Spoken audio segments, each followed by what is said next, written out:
Categories of mobile apps.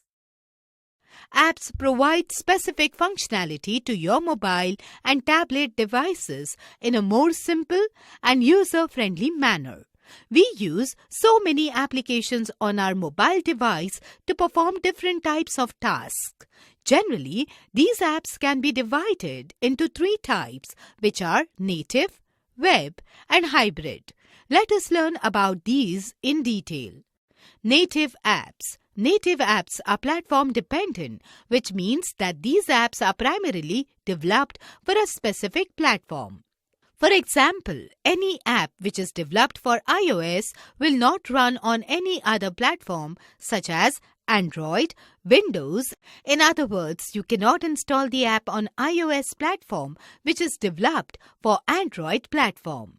Most of the apps installed on your mobile device are native app. These apps are distinctly accessible from app stores and offer the fastest, most reliable, and most responsive experience to users. Some of the examples of native apps are camera, microphone, gallery, and address book. However, there are some alternatives also available for these apps, but using native apps is easiest. Web apps. Web-based apps on mobiles are applications that are accessed through a mobile device's web browser rather than being downloaded and installed from an app store.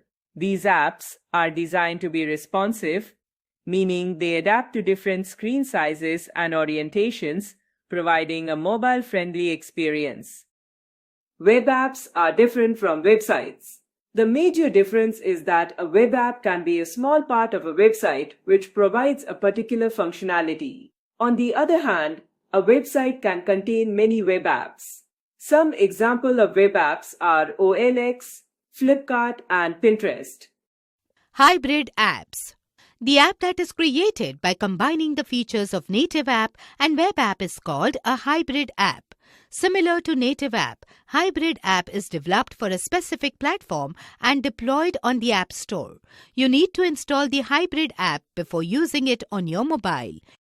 Nowadays, developers use development tools to package the code of the hybrid app with a browser to make it as a native app. In this way, hybrid apps become cross-platform, which means that the same code can be run on multiple platforms. This technique saves the development time and cost also. Some of the examples of the hybrid apps are Instagram, Gmail, and X.